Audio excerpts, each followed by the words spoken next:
Hi friends, welcome back to Thanshik world. ഇന്ന് നല്ല രുചികരമായിട്ടുള്ള ഒരു പൈനാപ്പിൾ ജ്യൂസിൻ്റെ റെസിപ്പി ആയിട്ടാണ് വന്നിരിക്കുന്നത്. നമ്മൾ സാധാരണ ഉണ്ടാക്കുന്ന പൈനാപ്പിൾ ജ്യൂസിനേക്കാളും അല്പം വ്യത്യസ്തമായിട്ടുള്ള ഒരു ഫ്ലേവറിലാണ് ഈ ഒരു ജ്യൂസ് തയ്യാറാക്കിയിരിക്കുന്നത്.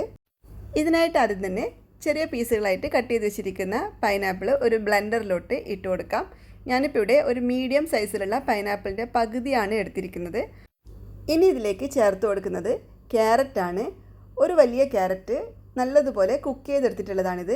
ഇതുപോലെ നന്നായിട്ട് വേവിച്ചെടുത്തിട്ട് വേണം ചേർത്ത് കൊടുക്കാനായിട്ട്. ചൂടൊക്കെ പോയിട്ടാണ് ചേർത്ത് കൊടുക്കുന്നത്. ഇതോടൊപ്പം തന്നെ ഒരു ഏലക്കായ് ചേർത്ത് കൊടുക്കുന്നുണ്ട്. ഏലക്കായിൻ്റെ ഫ്ലേവർ ഇഷ്ടമല്ല എന്നാണെങ്കിൽ സ്കിപ്പ് ചെയ്തോളൂ. എന്തായാലും ഒരു ഏലക്കായ് മാത്രമേ ചേർക്കാൻ പാടുള്ളൂ. ഇനി ഇതിലേക്ക് ഞാൻ 1/4 കപ്പ് പഞ്ചസാര ചേർത്ത് കൊടുക്കുന്നുണ്ട്. ഞാൻ എടുത്തിരിക്കുന്ന പൈനാപ്പിളിന് മധുരം കുറവാണ്, അതുകൊണ്ടാണ് 1/4 കപ്പ് പഞ്ചസാര ചേർത്ത് കൊടുക്കുന്നത്. നിങ്ങളെടുക്കുന്ന പൈനാപ്പിളിന് നല്ല മധുരം ഉണ്ടെങ്കിൽ 2 ടേബിൾ സ്പൂൺ പഞ്ചസാരയൊക്കെ ചേർത്ത് കൊടുത്താൽ മതിയാകും. ഇനി ഇതിലേക്ക് കുറച്ച് ഐസ് ക്യൂബ്സ് കൂടി ഇട്ട് കൊടുക്കുന്നുണ്ട്. ഐസ് ക്യൂബ്സ് ഇല്ലയെന്നാണെങ്കിൽ നല്ല തണുത്ത വെള്ളം ചേർത്തിട്ട് ഇത് ബ്ലെൻഡ് ചെയ്തെടുത്താൽ മതി. ഇനി ഇതിലേക്ക് ആവശ്യത്തിനുള്ള വെള്ളം കൂടി ചേർത്തിട്ട് നല്ലതുപോലെ ഒന്ന് ബ്ലെൻഡ് ചെയ്തെടുക്കണം. ഇനി ഇതൊന്ന് ബ്ലെൻഡ് ചെയ്തെടുത്തിട്ട് വരാം.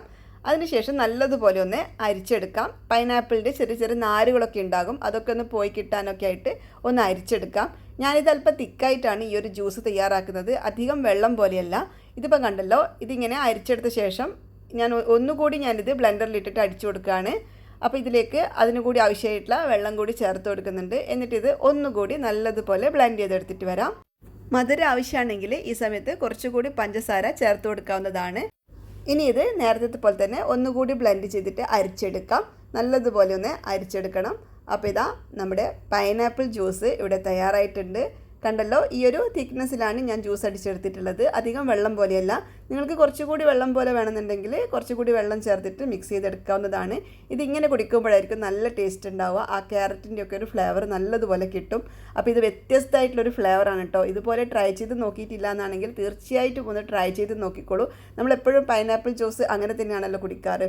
അപ്പോൾ അതിലും വ്യത്യസ്തമായിട്ടുള്ള നല്ലൊരു രുചിയാണ് ഇതിനുള്ളത്. നമ്മളിതിൽ ഏലക്കായൊക്കെ ചേർക്കുന്നത് കൊണ്ട് തന്നെ നല്ലൊരു റിഫ്രഷിങ് ഫീലായിരിക്കും ഉണ്ടാവുക. ഇതിന് മുന്നേ ഞാൻ ക്യാരറ്റ് ജ്യൂസ് അടിച്ചിട്ടുണ്ടായിരുന്നു, അത് പാലിലാണ് അടിച്ചെടുത്തിട്ടുള്ളത്.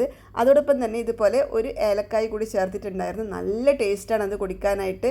അപ്പോൾ അത് ഒന്ന് കണ്ടു നോക്കിക്കോളൂ കേട്ടോ. അതും നല്ല ടേസ്റ്റാണ്, ഒന്ന് ഉണ്ടാക്കി നോക്കിക്കോളൂ.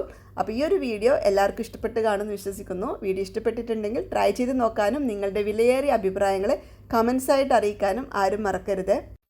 അതുപോലെ വീഡിയോ ലൈക്ക് ചെയ്യാനും ഷെയർ ചെയ്യാനും ആരും മറക്കരുത്. ചാനൽ സബ്സ്ക്രൈബ് ചെയ്യാത്തവരാണെങ്കിൽ ചാനൽ സബ്സ്ക്രൈബ് ചെയ്തിട്ട് കൂടെ കാണുന്ന ബെല്ലൈക്കണിൽ ഓൾ എന്ന ഓപ്ഷൻ ഒന്ന് എനാബിൾ ചെയ്തിട്ടോളൂ. അങ്ങനെയാകുമ്പോൾ നമുക്ക് വീണ്ടും കണ്ടുമുട്ടാം. അപ്പോൾ വീണ്ടും പുതിയൊരു വീഡിയോ ആയിട്ട് കാണാം.